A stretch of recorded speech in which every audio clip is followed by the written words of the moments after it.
Fortunately एक person ने मुझे, एक इलेक्ट्रिशियन ने, एक्चुअली मेरे घर में कुछ इलेक्ट्रिसिटी का मैं काम करने के लिए किसी को बुलाया, तो मैं उस इलेक्ट्रिशियन को बोला यार मुझे मिलाओ उन मैडम से। तो बोला सर एक सेमिनार में चलिए। वहाँ देखा तो वहाँ तो माहौल ही अलग था। मैं जब एंटर हुआ तब एक्चुअली में लोग डांस कर रहे थे। अच्छा, मैंने कहा यार ये कैसा बिजनेस है। ये कह रहे हैं कि भारत का युवा नपुंसक है, तो ये क्या हो रहा है। क्योंकि देखिए पढ़ा लिखा इंसान फार्मिंग करेगा ना तो बहुत सारे किसानों को मदद कर सकेगा। किसान की थोड़ा रिस्क बेयरिंग कैपेसिटी भी कम होती है, समझ भी थोड़ा स्टार्टिंग में कम होती है। तो 24 कंट्रीज में आज मैं प्रोडक्ट एक्सपोर्ट कर पा रहा हूँ। इंडिया का प्रोडक्ट 24 कंट्री में आप बाहर भेज रहे हैं। यही मेरा सपना था जिसको मैं जीना चाहता था। और दोस्तों नमस्कार, आदाब, सत श्री अकाल। चैट विद सुरेंद्र वत्स के नए एपिसोड में आप सबका बहुत बहुत स्वागत है। आज हमारे पास एक बेहद खास मेहमान हैं जो कई रूप में डायरेक्ट सेलिंग इंडस्ट्री की सेवा उन्होंने की है और कर रहे हैं। मैं पर्सनली उनसे बहुत प्रभावित हूं, तो आइए मिलकर स्वागत करें। टीपी तिवारी जी जयपुर राजस्थान से हमारे बीच में हैं। तिवारी जी बहुत बहुत स्वागत है। Thank you so much sir, thank you so much. So thank you sir. आज फर्स्ट टाइम जो चैनल को हम लोग टीवी पे देखा करते थे, लाइक ना हमेशा मोबाइल पे देखते थे कि चैट विद सुरेंद्र वत्स कार्यक्रम, आपके बारे में तो खैर बहुत कुछ जाना, इंस्पिरेशन आप रहे और आज यहाँ आने का मौका मिला, ये बहुत बड़ा सौभाग्य है। और मुझे लग रहा है कि अब लग रहा है कि हाँ हमने कुछ अच्छा काम किया है। Thank you so much Tiwari ji. मुझे अच्छे से याद है, बहुत टाइम नहीं बीता है, हम बॉम्बे मिले और एक ही होटल में हम लोग थे और वो एक मुलाकात और हमारा डिनर उसी ने तय कर दिया था कि तिवारी जी जल्दी से जल्दी चैट विद सुरेंद्र वत्स पे होने चाहिए। आपके पास जो विजडम है वो अद्भुत है। मैं बहुत प्रभावित हुआ, तो मुझे लगा कि मेरे व्यूवर्स के पास में भी हो जाना चाहिए। तो ढेरों बातें करेंगे तिवारी जी हम आज। आपका सर वहाँ जो हेल्थ कॉन्शियसनेस जो मुझे दिखी डिनर के दौरान, मतलब जो डिशेज आपने स्पेशली जो है ऑर्डर करके बनवाए, वो वाकई आपका हेल्थ कॉन्शियसनेस को दर्शाता है। मैं वाइफ को जाके बोला कि इस तरीके से आपको भी घर पे कुछ चीज़ें इस तरीके की डिशेस बनाइए। तो डेफिनेटली हेल्थ कॉन्शियस होना चाहिए सबको। Yes, thank you so much Tiwari ji. जिस घटना का जिक्र कर रहे हैं, देखिए बहुत बार हम एक्सक्यूज़ बना लेते हैं कि नहीं बाहर जाएंगे तो खाने पीने का कंट्रोल नहीं रह पाएगा, कैसे करें, मैं तो ट्रैवलिंग बहुत करता हूँ। अगर आपकी प्रायोरिटी में चीज़ें आ जाती हैं तो फिर चीज़ें कैसे बदलती हैं, उसका एग्जांपल तिवारी सर आपको दे रहे हैं। हम लोग लेमन ट्री में थे मुंबई में, तो हमने जो वेटर था उसको बोला कि आप जो शेफ़ है मैन उसको बुलाइए। तो वो आया, तो हमने बोला कि यार हमने ना कुछ ऐसा रोटी चाहिए जिसमें अनाज, मतलब गेहूं नहीं होना चाहिए। तो वो ग्लूटेन फ्री रोटी बना के लाया। हमने कहा कि दाल बिल्कुल वैसी दे दो आप जिसमें छोंक नहीं चाहिए, कुछ बिल्कुल एकदम पीली दाल वो लेके आया। और कुछ फिर मिठाई भी ऐसी लेके आया कि हमने कहा कि उसमें दूध नहीं होना चाहिए और शुगर नहीं होना चाहिए। तो वैसी वो मिठाई भी बना के लेके आया।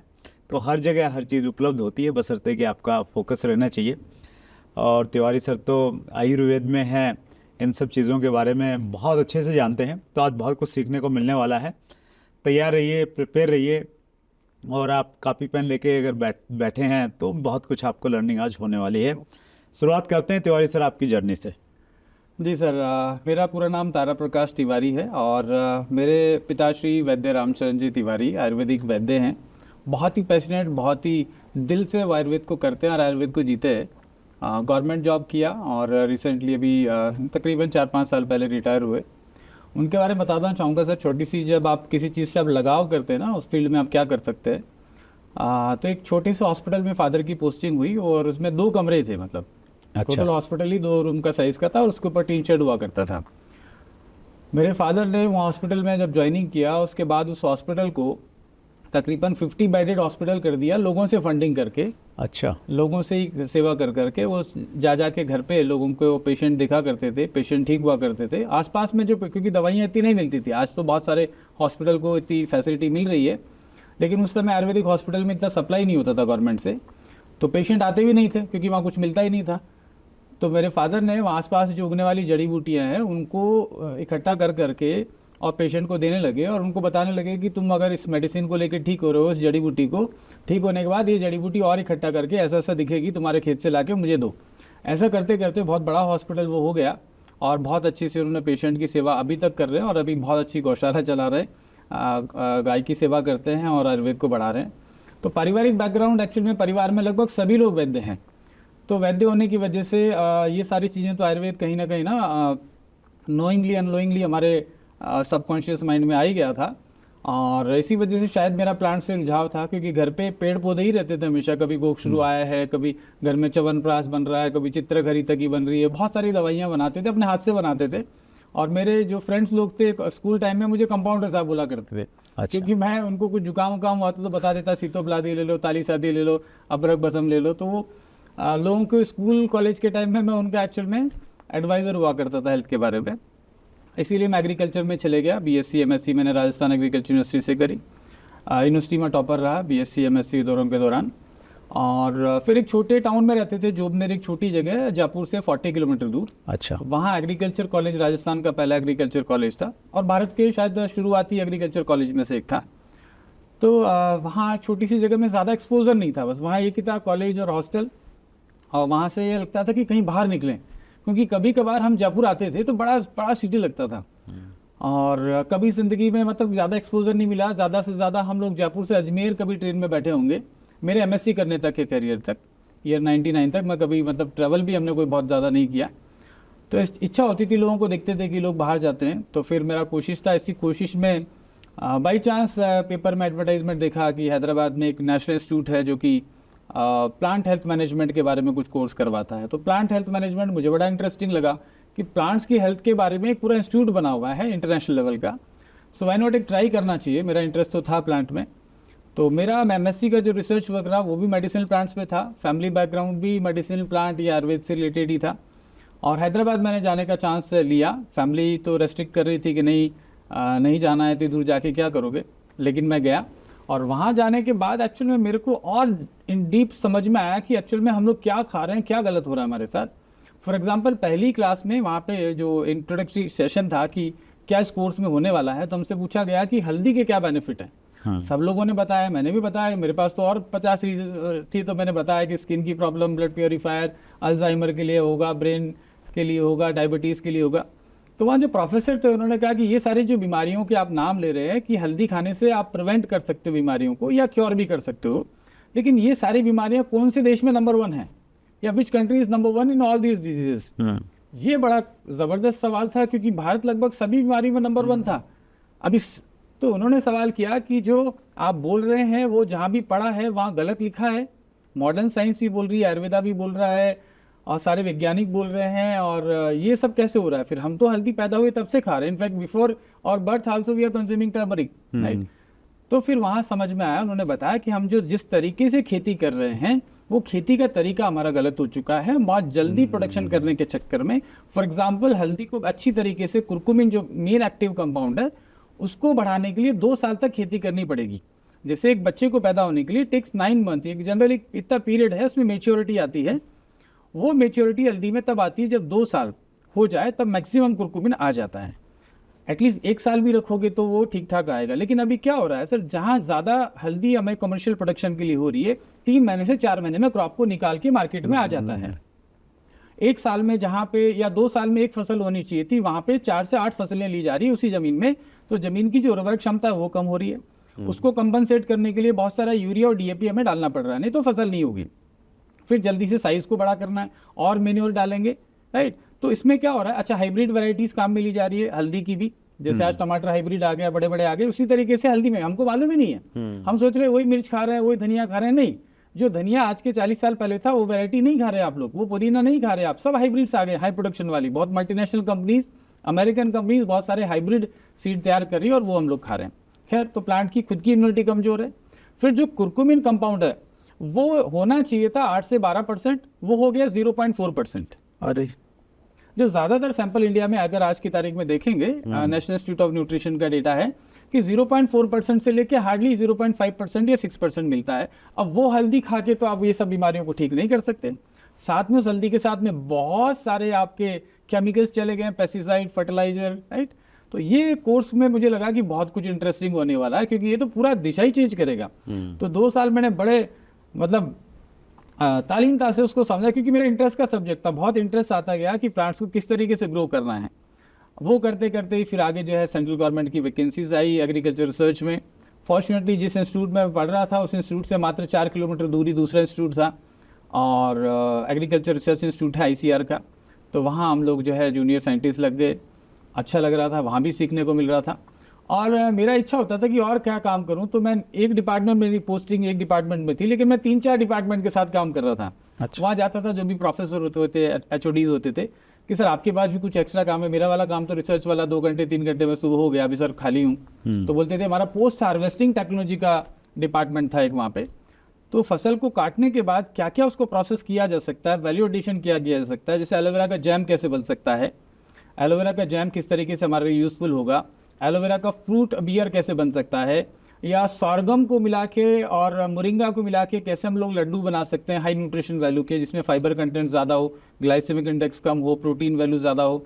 ये सब भी सीखने को वहाँ मिलता था। हालांकि वो मेरा डिपार्टमेंट नहीं था, लेकिन एडिशनली मैं वहाँ करता था, क्योंकि वहाँ एम्प्लॉइज़ की कमी थी, तो मुझे वो चांस मिलता था। और मेरा जो था वो मैं कर ही रहा था, बहुत कुछ सीखा। अब ये सब अच्छा चल रहा था, अकेला हैदराबाद में रहता था, शाम के टाइम बोर होता था, 6 बजे जनरली ऑफिस से वापस निकल जाते थे। तो ये रहता था कि क्या करें, क्योंकि ज़्यादातर लोग तेलुगु और है ना, थोड़ा कल्चर भी डिफरेंस था। तो फॉर्चुनेटली एक पर्सन ने मुझे, एक इलेक्ट्रीशियन ने, एक्चुअली मेरे घर में कुछ इलेक्ट्रिसिटी का मैं काम करने के लिए किसी को बुलाया, एंड उसने मुझे बताया कि सर आप क्या करते हैं। मैंने कहा मैं एग्रीकल्चर रिसर्च में। तो सर आप तो फिर एग्रीकल्चर के वैज्ञानिक हुए। मैंने कहा हाँ। तो सर आप हर्बल में कुछ काम करते हैं क्या? तो मैंने कहा ऐसा मेरा बैकग्राउंड है आयुर्वेद का। अरे सर बहुत अच्छा, आपके लिए बहुत अच्छा काम मेरे पास है। तो मैंने कहा क्या काम है? सर एक कंपनी है जिसमें हम लोग हेल्थ के बारे में सीखते हैं, लोगों को बताते हैं, और एक मैडम आई है जापान से, तो वो हैदराबाद में बहुत इस तरीके से सिखाती हैं हेल्थ के बारे में, और हम लोगों को ये सब बता के, और हमको जो है 15-20 हज़ार रुपया महीना आता है। लेकिन आप जैसे लोग, कुछ लोग मेरे साथ काम कर रहे हैं, उनको 2-2, 3-3 लाख रुपए भी आ रहे हैं। अच्छा। आई वाज अमेज कि यार मैं मतलब पूरा ज़िंदगी मेरिटोरियस रहा और मुझे कुछ 58,000 रुपये के आसपास मिल रहा है, और ये कह रहा है 2-3 लाख रुपए आता है। फिर उन्हें और ऐड किया कि कुछ डॉक्टर्स भी कर रहे हैं, बहुत सारे आपके बैकग्राउंड के लोग भी कर रहे हैं। तो मेरा क्यूरियोसिटी बढ़ा कि यार हेल्थ के बारे में कुछ है तो, और मल्टीनेशनल कंपनी है तो कुछ एक्सपोजर मिलेगा। मेरा कोशिश रहता था कि जहाँ भी कुछ सीखने को मिले ना, वहाँ चिपक जाओ। तो मैं उस इलेक्ट्रिशियन को बोला यार मुझे मिलाओ उन मैडम से। तो बोला सर एक सेमिनार में चलिए। वहाँ देखा तो वहाँ तो माहौल ही अलग था। वो मैं जब एंटर हुआ तब एक्चुअल में लोग डांस कर रहे थे। अच्छा। मैंने कहा यार ये कैसा बिजनेस है, मतलब ये बोल रहा था हेल्थ का बात है, यहाँ तो लोग डांस कर रहे हैं, कुछ म्यूजिक बज रहा है, फिर लोग अपने अचीवमेंट्स के बारे में बात कर रहे हैं। तो वो सारा 1 घंटे का सेमिनार सुनने के बाद, कौन से साल की बात है सर? ये सर ईयर 2000 की बात है। 2000। अच्छा ठीक है। सन 2000 में ये सब कुछ हुआ मेरी ज़िंदगी में। और वहाँ देखने के बाद मुझे एक चीज़ समझ में आई कि यार जो कुछ भी है, लेकिन ये लोग बड़े खुश हैं, अब बड़े अच्छे माहौल में लोग रह रहे हैं। तो मुझे अगर इनके साथ काम करने का मौका मिले तो ये अच्छी अपॉर्चुनिटी है, क्योंकि मुझे इन सब से सीखने को मिलेगा, और अलग अलग बैकग्राउंड के लोग हैं। फिर मैं मैडम से मिला, जिन मैडम के बारे में बात कर रहा था। मेरी लाइफ में सर तब तक मैंने इतना बड़ा घर कभी लाइफ में देखा नहीं था। उनका घर गया तो मुझे लगा कोई 5 स्टार होटल है। अच्छा। एंट्रेंस से लेके वहाँ से लगभग 1.5-2 किलोमीटर का जो है वो था, चारों तरफ गार्डन, और फिर अंदर जो उनका जो मेंशन था, विला था, घर, वहाँ गए, उनसे मिले। और जिस तरीके से उन्होंने हमें ग्रीट किया, मीटिंग में सिर्फ एक बार उन्होंने मिलाया था मेरे जो जिन पर्सन ने मुझे, इलेक्ट्रीशियन ने जो इन्वाइट किया था। तो वो इलेक्ट्रीशियन जब उनका बेल करता है तो मेन डोर से हम लोग अंदर जाते हैं, मैडम खुद अपना वो ओपन करती है, कहती हाय अबिद हाउ आर यू, और बड़ा ऐसे मिल रही है जैसे मतलब वो बहुत ज़्यादा क्लोज हो, फ्रेंड हो। और मुझे hello mister scientist how are you, मैंने एक बार मिले थे 4-5 दिन पहले, अभी भी उनको याद है। देन शी इन्वाइटेड, और फिर ऐसे एक डाइनिंग टेबल था, वहाँ पे मैडम कुछ जो अपने बच्चे को फीड कर रही थी। तो उन्होंने कहा mister Tiwari what you will have, तो वो खुद कुछ कुक कर रही थी, तो कुछ ऑलिव और कुछ जैसे आपने होटल में ऑर्डर किया उसी तरीके का कुछ वो लेके आए। और फिर उन्होंने मेरे बारे में पूछा, पूरा अपना जर्नी बताइए, आप का बैकग्राउंड क्या है, कैसे करते हैं। फिर उसको मुझे उन्होंने गाइड किया, और तब से वो पहला दिन था मेरे सर, जिसको हम डायरेक्ट सेलिंग इंडस्ट्री कहते हैं, नेटवर्क मार्केटिंग कहते हैं। उससे पहले ये शब्द मेरी लाइफ में कभी भी मुझे सुनाई नहीं दिया था, ये क्या होता है कुछ मुझे आइडिया नहीं था। मुझे सिर्फ अच्छा लगा कि ये लोग अच्छे हैं, और इनके साथ रहने से शायद मैं कुछ सीखूंगा, ऐसा मुझे लगा। और बाकी तो फिर बाकी धीरे धीरे जैसे हम लोग आगे बढ़ते गए, सीखते गए।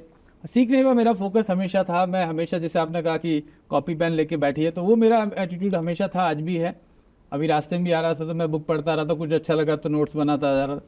तो वही वहाँ सीखने को मौका मिला, और इतना एक्सपोजर मिला, इतनी चीज़ें सीखने को मिली सर, कि ज़िंदगी में मैं सोच नहीं सकता था कि पहले साल में मेरा इनकम 10 लाख पे पहुँच जाता है। अच्छा, वाह, अच्छा। आई टुक 1 ईयर, और बहुत घूमे, और मतलब ऑफिस में मेरे जो बॉस थे, मेरे जो डायरेक्टर थे, प्रिंसिपल साइंटिस्ट, तो उनको मैंने इस बिजनेस में मेरे टीम में मेरे साथ जोड़ा, तो मुझे बहुत कोऑपरेट करते थे।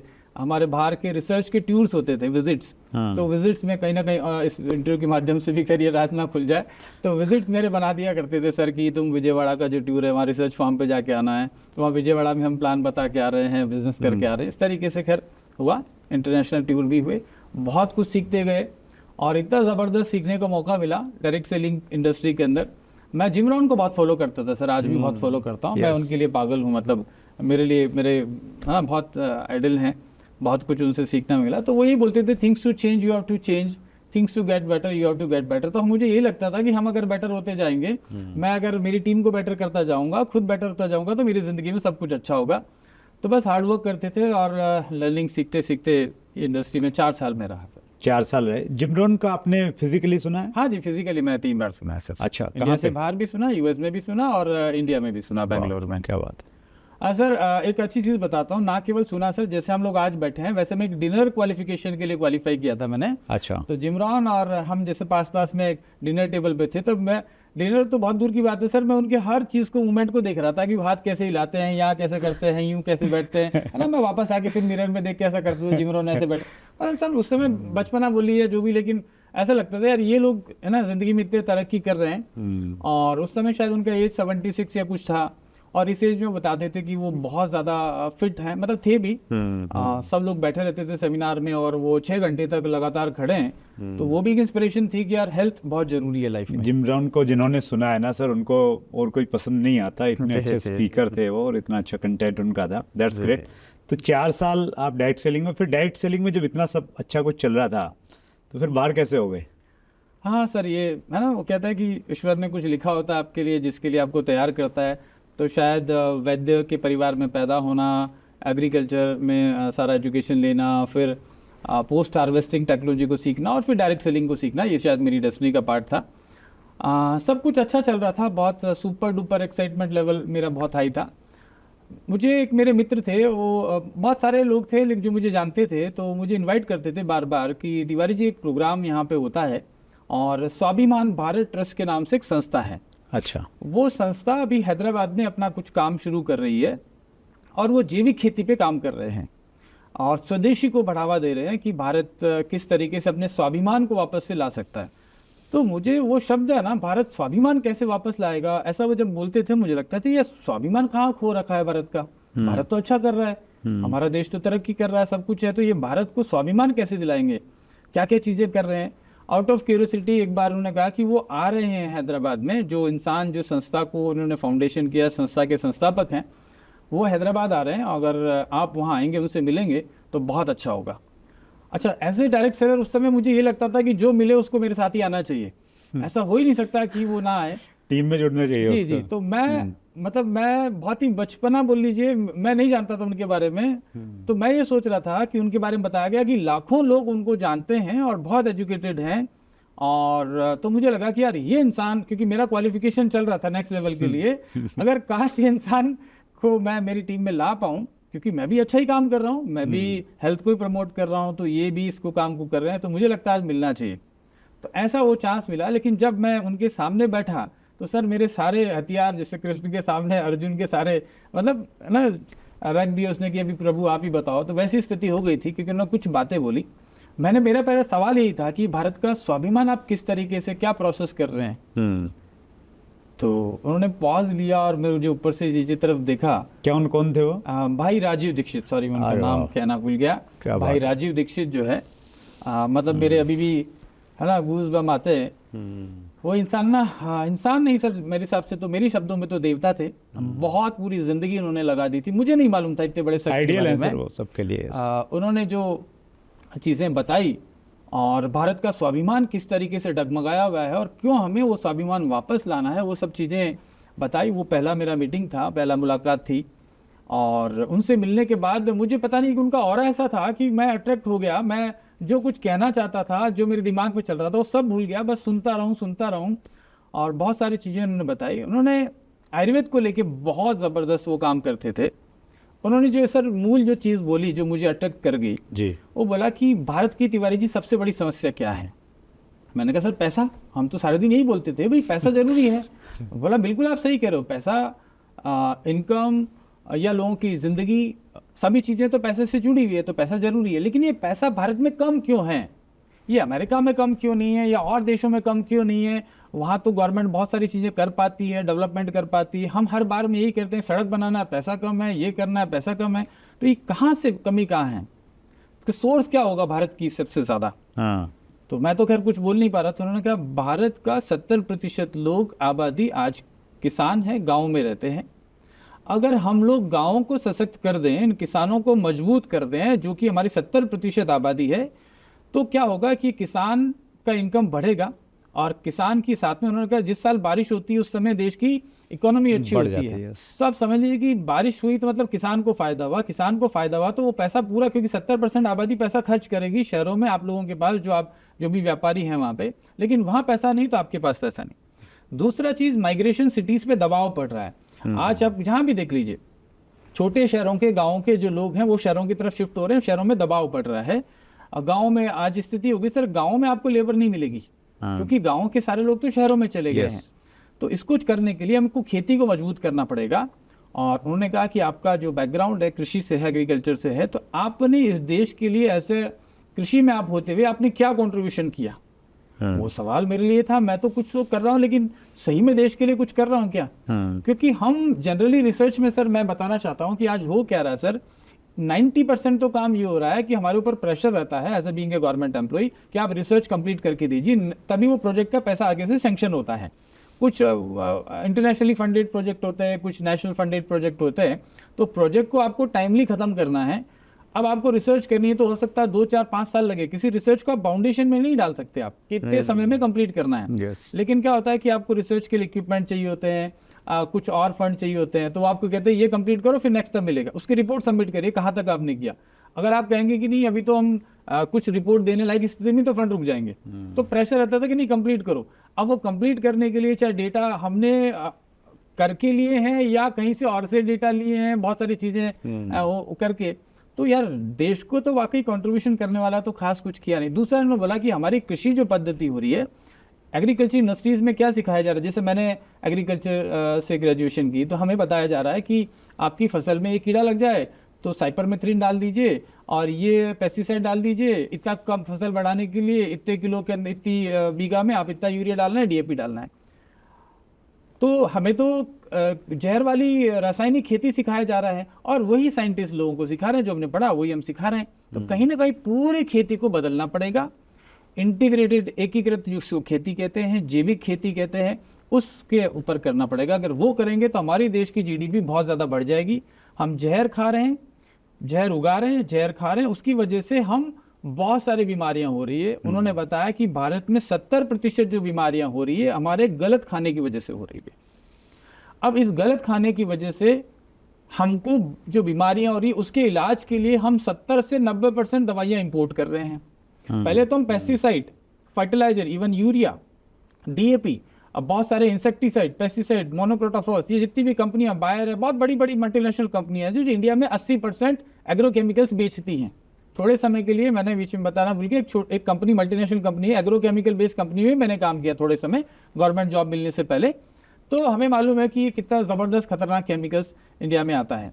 तो पहले तो हम लोग केमिकल बेस इंपोर्ट कर रहे हैं, फिर हम वो हाइब्रिड सीड भी इंपोर्ट कर रहे हैं या यहाँ पैदा कर रही है वो कंपनियां, फिर वो बीज उगा रहे हैं, वो जहरीले रसायन वाले, फिर लोग खा रहे हैं और फिर बीमारियों 70% दवाइयाँ इंपोर्ट कर रहे हैं। तो एक मोटा मोटा फिगर उन्होंने दिया था उस समय कि भारत देश की जो आर्मी है उसके लिए बजट की समस्या रहती है। कहीं कहीं हम भी पढ़ते थे कि हाँ ये सब समस्या है।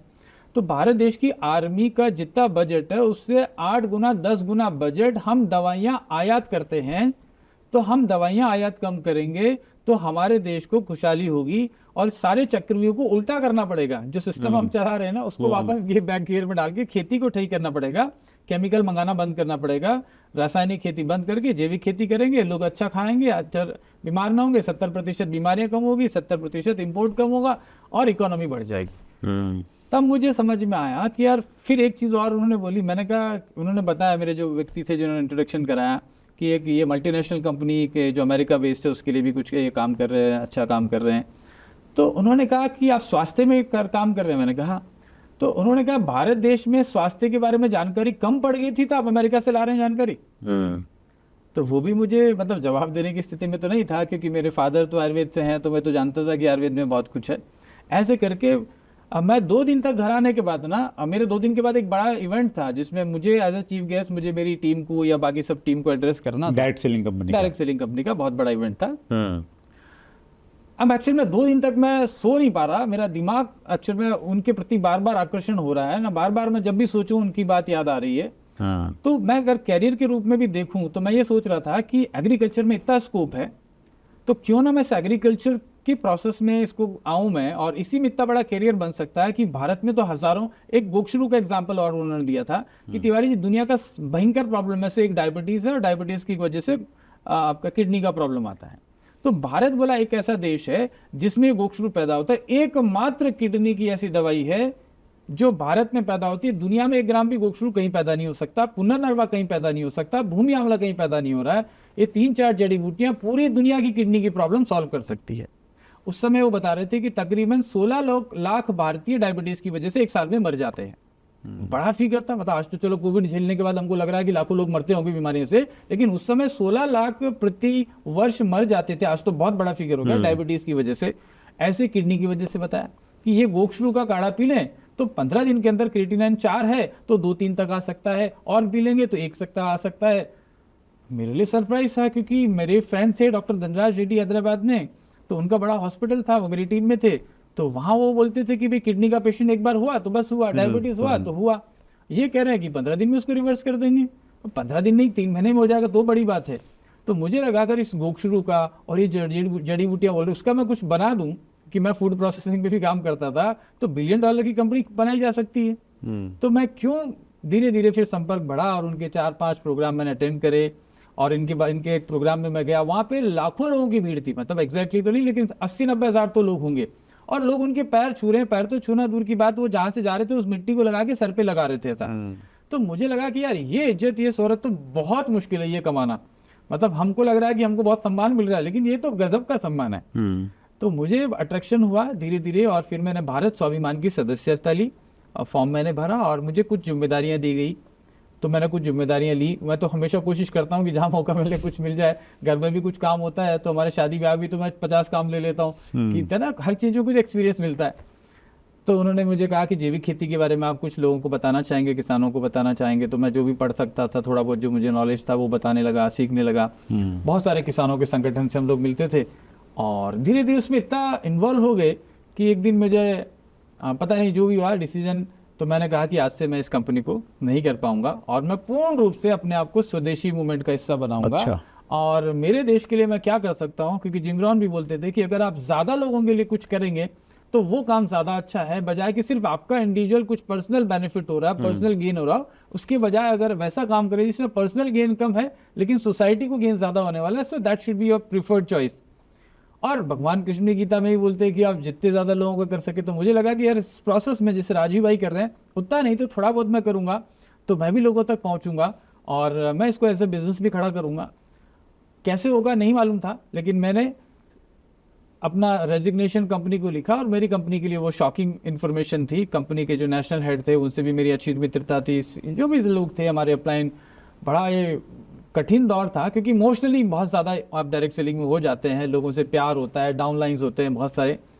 तो खैर अगले 2-3 महीने में अच्छी खासी इनकम भी आ रही होगी सर। उस समय इनकम तो मतलब बहुत बड़ी इनकम थी मेरी लाइफ में, कभी उस समय मैं सोच भी नहीं सकता था। मतलब मुझे लगता था मैं डिजर्व जितना करता था उससे ज़्यादा मिलता था। बहुत ज़्यादा मेहनत तो करते थे, लेकिन इस तरीके की इनकम पॉसिबल नहीं थी सर। मैं बहुत ही मतलब ना मध्यम वर्गीय परिवार से आता हूँ, उससे भी मध्यम वर्ग में भी आप कुछ और नीचे करना चाहें तो।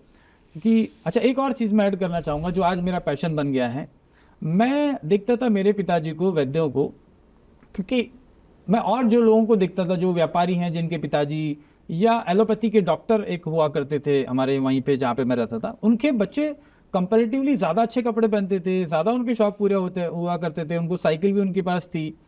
तो हमें लगता था यार जिंदगी में 12th तक आते आते जो कुछ बनना है ना, वैद्य नहीं बनना है कभी, क्योंकि वैद्यों के पास पैसा कम होता। ऐसा मेरा सोचना था उस समय, लेकिन अब तो सोच बदली है।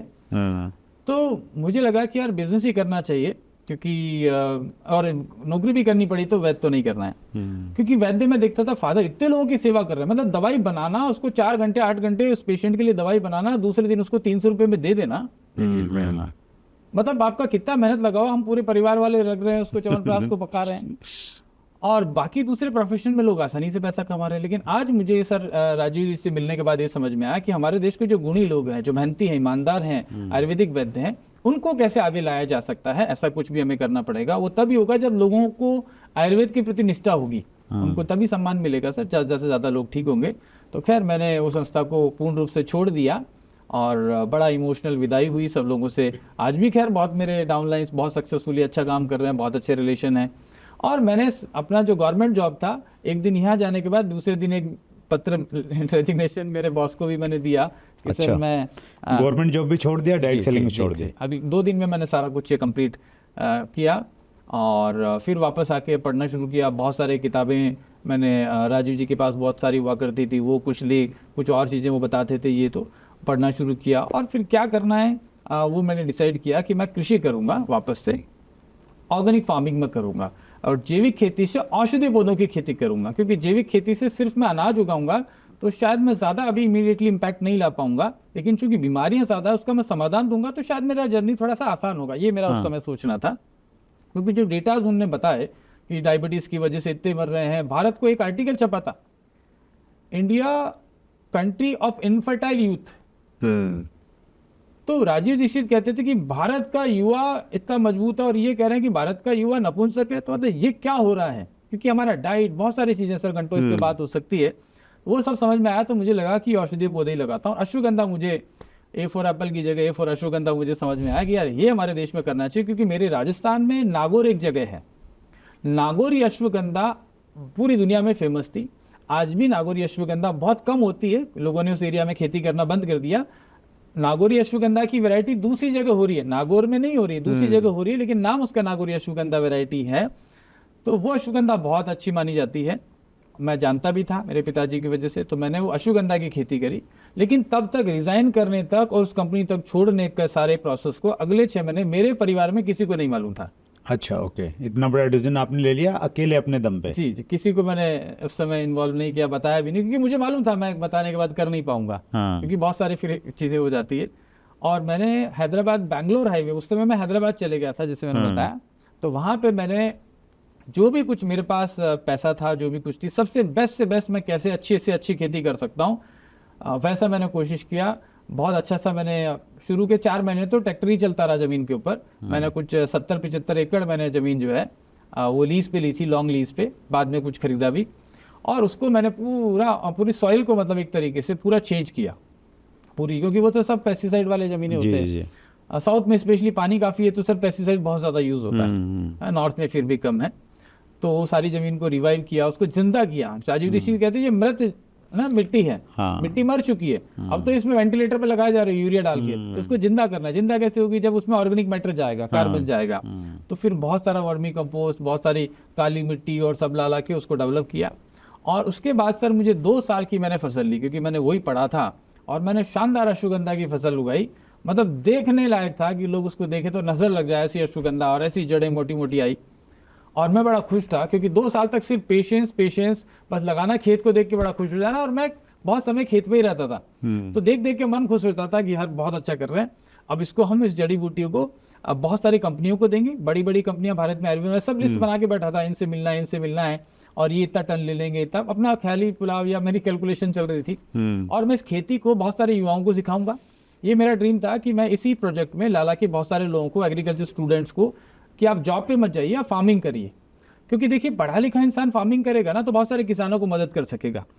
किसान की थोड़ा रिस्क बेयरिंग कैपेसिटी भी कम होती है, समझ भी थोड़ा स्टार्टिंग में कम होती है। तो हम इनोवेटर्स लाएंगे, उनको ट्रेन करेंगे, फिर वो खेती को आगे बढ़ाएंगे और उनका बाईबैक हम खरीदेंगे।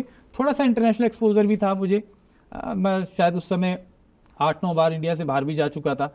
तो मुझे ये भी समझ था कि पूरी दुनिया में स्ट्रेस का प्रॉब्लम है तो अश्वगंधा जरूरत पड़ेगी, पूरी दुनिया में वीकनेस और इस तरीके की चीज़ें। लेकिन जब मैंने फसल मेरी तैयार हो जाती है तब तक मैं पैसा मेरा जब जितना था लगभग ख़त्म कर चुका था इस प्रोसेस में, क्योंकि लगातार 2.5 ईयर नॉट ए सिंगल पैली मेरा इनकम का सोर्स 0 था। और मैंने कभी सोचा भी इनकम के लिए, करते गए और फिर जिन कंपनीज की लिस्ट बनाई थी उनके साथ सैंपल लेके इंडिया के बेस्ट जो लैब है SGS वगैरह उनसे मैंने टेस्टिंग करवाई, पैक किया, सैंपल पहुंच गए कि सर ऐसा ऐसा मेरा बैकग्राउंड है, ये मैं कर रहा हूँ, ये मेरा फार्म है, फार्म विजिट करिए और सर्टिफाइड ऑर्गेनिक है और विदाउट पेस्टिसाइड, ये सब मेरा ऑर्गेनिक फार्मिंग है। विदारिन कंपाउंड जो इसका अश्वगंधा का है वो ये आता है। अप्रिशिएटेड, वेरी गुड, फैंटास्टिक, बहुत अच्छा है। ये तो विदारिन इतना कैसे आ सकता है, उनके लिए सरप्राइज था क्योंकि कभी ऐसा सैंपल आया नहीं था।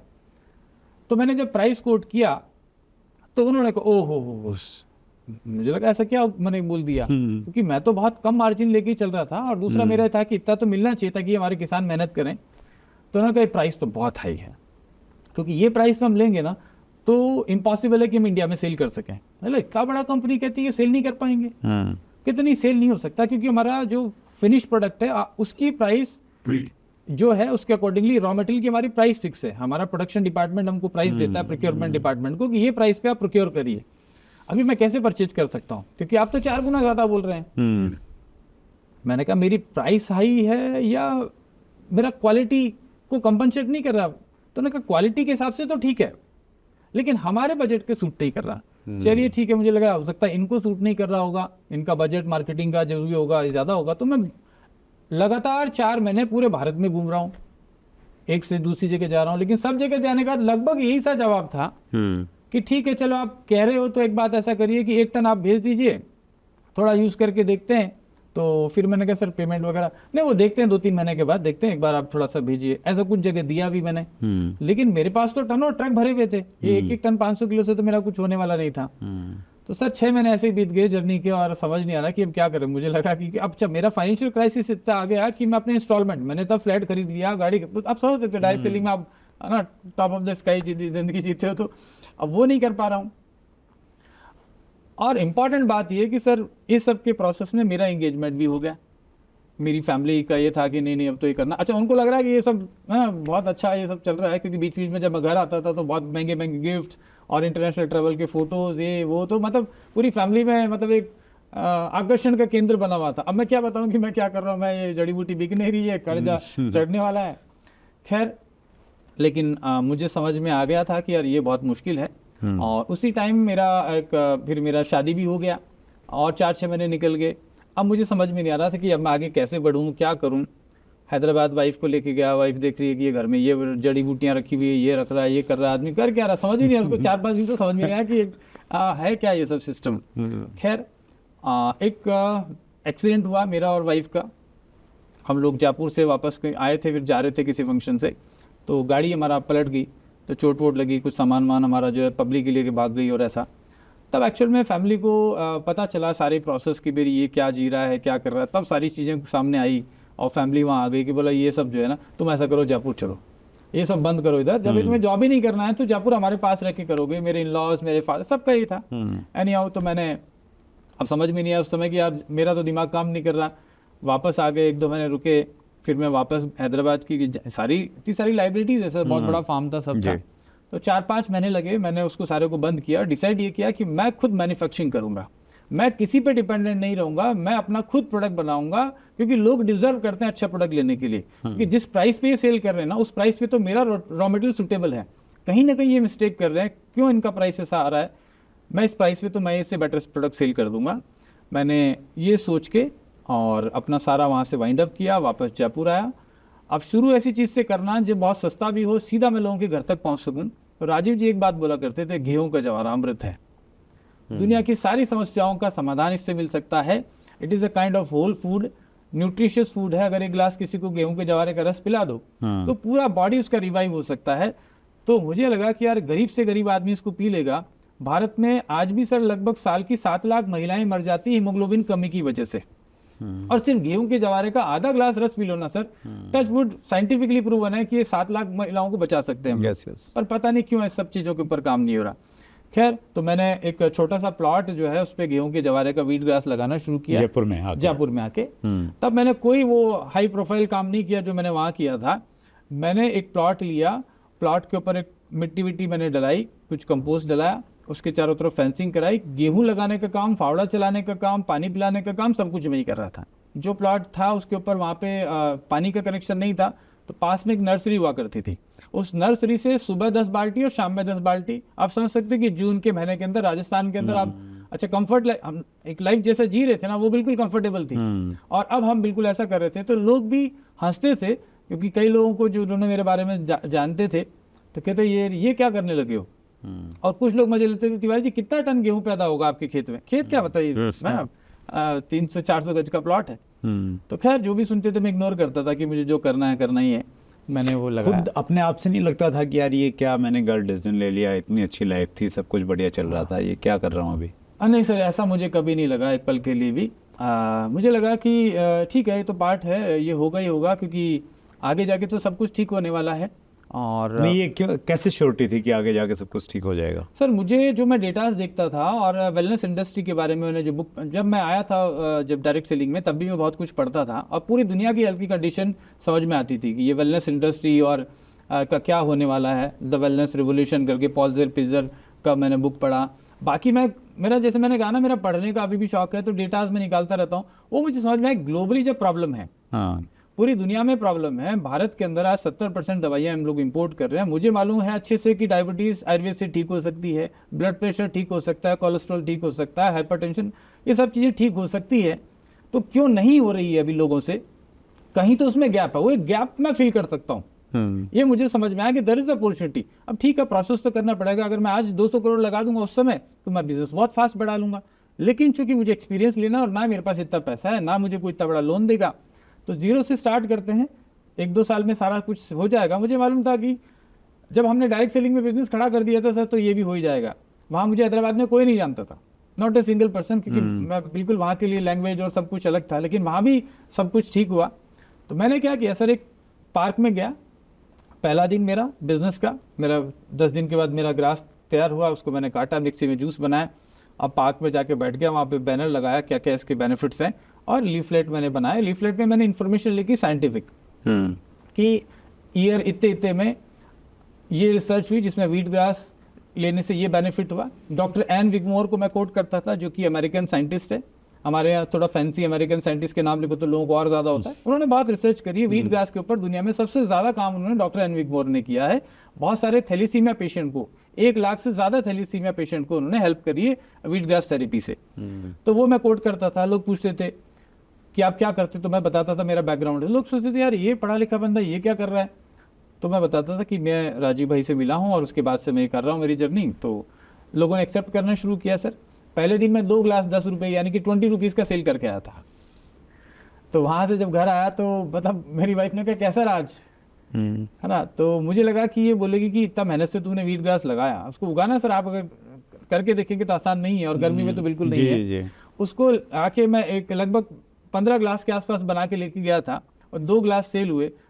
वाइफ भी इन्वॉल्व थी इस प्रोसेस में। उसको लगेगा इतना मेहनत किया और ये सेल नहीं हुआ, तो मैं उसको पूरे को पी गया। जो 2 ग्लास सेल हुए बाकी का मैं पूरा पी गया, और वापस आके जो मेरा लूज मोशन हुआ सर, डिटॉक्सिफिकेशन बहुत हाई ग्रेड का हो गया। क्लोरोफिल इतना डाइजेस्ट करना आसान नहीं है। तो वाइफ कहती मैं समझ के तुम क्या करके आए हो आज। तो अगले 3 दिन तक लूज मोशन होते रहे। एनी हाउ तो कंटिन्यू किया और जयपुर शहर में सर हमने 1000 कस्टमर बेस हमने खड़ा कर दिया। अच्छा। जिनके घर में फ्रेश व्हीट ग्रास सुबह 5 बजे से लेकर 7 बजे तक, 7 बजे से 1 मिनट ऊपर नहीं, इस टाइम में हम लोग डिलीवर कर दिया करते थे। लोगों से रिलेशन बना और मैंने हेल्थ पॉजिटिव वेलनेस क्लब एक बनाया अपना, जहां लोगों को बोलता था कि आप मेरे क्लब में आप जुड़िए, मैं आपको फ्री कंसल्टेशन दूंगा जो मुझे मालूम है, और जो नहीं मालूम है आयुर्वेदिक वैद्यों से, कुछ वैद्यों की मैंने टीम बनाई थी कि मैं आपको मंथली इतना चार्ज दूंगा, मैं आपको पूछूंगा आप मुझे बता दीजिएगा क्या देना है, बाकी मैं दूँ। इस तरीके से धीरे धीरे ये क्लब आगे बढ़ता गया और धीरे धीरे आगे बढ़े। और 2007 में आके मैंने जो है एक वृत्तिका अर्बोटेक मैंने कंपनी बनाई। मेरी डॉटर का नाम वृत्तिका है। अच्छा। उसने मतलब बहुत वृत्तिका जो मेरी बेटी है वो इन्वॉल्व थी जब पेट में थी तब इस व्हीट ग्रास जूस को बनाने में, है ना। वो सारा जर्नी शायद उसने देखा, इसलिए उसको बहुत कुछ समझ में आता है इस चीज़ को। तो खैर वहाँ से मैंने शुरुआत करी। एक कमरे में छोटा सा जगह से मैंने लिया और वहीं से मैंने जहाँ व्हीट ग्रास लगाता था वहीं एक छोटा सा टीन शेड बना के वहाँ शुरू करा। फिर थोड़ा है ना एक 200-300 गज में मैंने कंस्ट्रक्शन किया, 1 फ्लोर। और अभी करते करते सर ये 2007 से लेके अभी तक राजस्थान के हर जिले में तो हम लोग पहले 2 साल में ही पहुंच गए थे। जा जाके हम लोग वही कैनोपी लगाते थे, कैंप लगाते थे। एग्जीबिशंस मुझे लगता है कि बहुत अच्छा डायरेक्ट लोगों से कनेक्ट करने का अच्छा तरीका है। तो जहाँ भी इवेंट होते थे, प्रगति मैदान का कोई इवेंट छोड़ता नहीं था। नेशनली इंटरनेशनली जाने लगे, 2-3 साल के बाद इंडिया से बाहर जाने लगे। और इन शॉर्ट अभी हम लोग 23 कंट्रीज, और इनफैक्ट कल से, मतलब जस्ट कल ही हमारे उज्बेकिस्तान से नया अच्छे क्लाइंट हमारे साथ जुड़े हैं, तो 24 कंट्रीज में आज मैं प्रोडक्ट एक्सपोर्ट कर पा रहा हूँ। इंडिया का प्रोडक्ट 24 कंट्री में आप बाहर भेज रहे यही हैं। मेरा सपना था जिसको मैं जीना चाहता था, और यही राजीव दीक्षित जी का सपना था कि भारत में बाहर से पैसा आना चाहिए बजाय जाने के बजाय, तभी हमारी इकोनॉमी बूस्ट होगी, हमारे देश को स्ट्रेंथ मिलेगी। तो वो मुझे पहला बार जब मेरा रशिया से पैसा आया ना सर, बहुत अच्छा लगा। हाँ, मुझे लगा कि रूबल देगा मुझे बैंक, मुझे नहीं मालूम था सर ना कैसे इम्पोर्ट होता है कैसे एक्सपोर्ट होता है। तो मैंने बैंक में जा के पूछा, मैडम मेरा पैसा नहीं आया अभी तक। वो पहला पेमेंट था इंटरनेशनल जो था।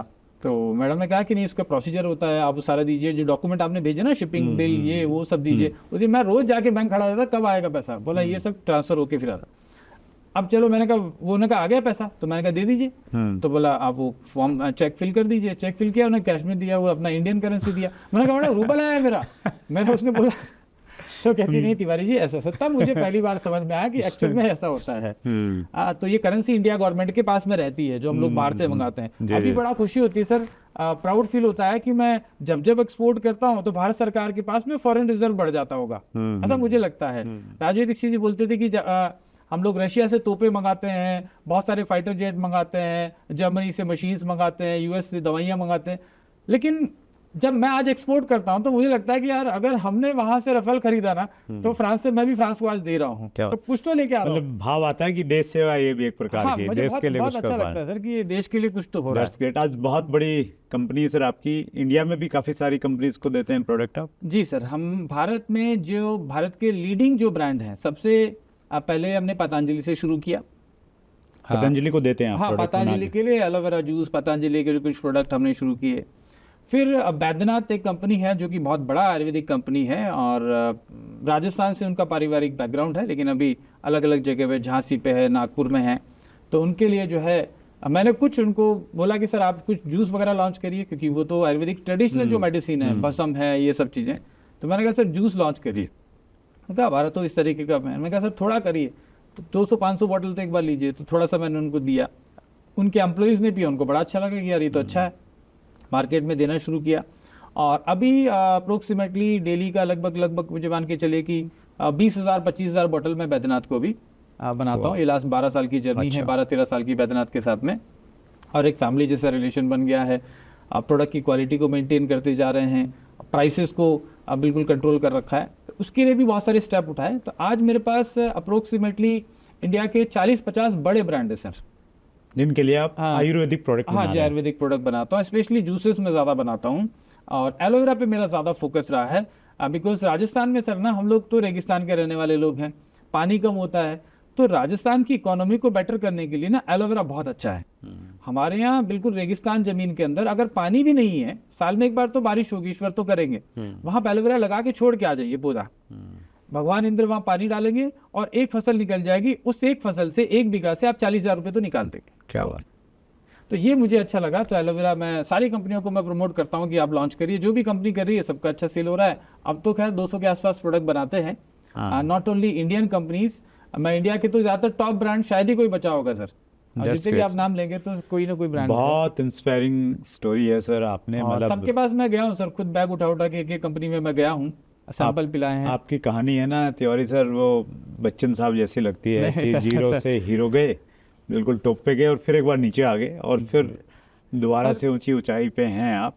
कोशिश ही है सर कि मेरा तो ड्रीम है सर, मैं वर्ल्ड के जितने बड़े ब्रांड्स हैं हाँ उनको मैं भारत की जड़ी बूटियाँ से बने हुए प्रोडक्ट उनको मैं दूं, क्योंकि ये सब लोग सेल करेंगे ना, पूरी दुनिया में आयुर्वेद पहुंचेगा।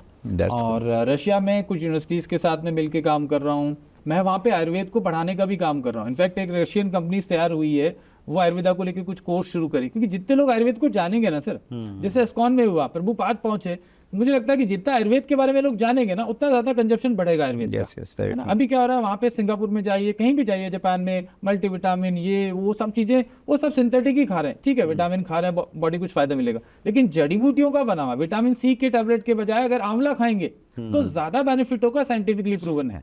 बशर्ते कि वो आंवले की क्वालिटी बिल्कुल एकदम प्योर हो। हाँ, वो वाला केस ना हो जाए कि उसमें आंवले में एस्कॉर्बिक एसिड कम हो गया। तिवारी सर, हमारा जनरली 25 मिनट का एक एपिसोड रहता है, जी, जी। इंटरव्यू रहता है, लेकिन ये बहुत लंबा हमने किया और अब तक हमने इस बारे में बात नहीं की कि आप दोबारा डाइट सेलिंग में कैसे आए और अभी आपके क्या सपने हैं, क्या विज़न है। अगले एपिसोड में हम लोग उसको शूट करेंगे। आपने समय निकाला सर, बहुत अच्छा कर रहे हैं आप इंडिया के लिए और इतनी अच्छी सोच के साथ में कर रहे हैं। राजीव दीक्षित से आप बहुत प्रेरित हैं, तो पर्सनली मुझे बहुत अच्छा लगा। बहुत जल्दी दोबारा एक इंटरव्यू शूट करेंगे और आपका जो विजडम है वो फिर व्यूअर्स के सामने रखेंगे। Thank you. एक बार फिर दिल की गहराई से बहुत बहुत धन्यवाद। Thank you sir. Thank you sir.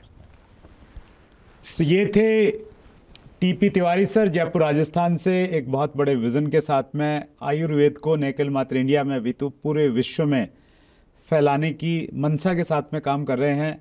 Diet selling में वापस कैसे आए, क्या विज़न है डाइट सेलिंग को लेके, बहुत जल्दी एक अगले एपिसोड का आपको इंतज़ार करना पड़ेगा। अगले मंगलवार रात्रि 8 बजे फिर एक बड़ी शख्सियत से मुलाकात होगी। अपना ख्याल रखिएगा। बहुत बहुत धन्यवाद।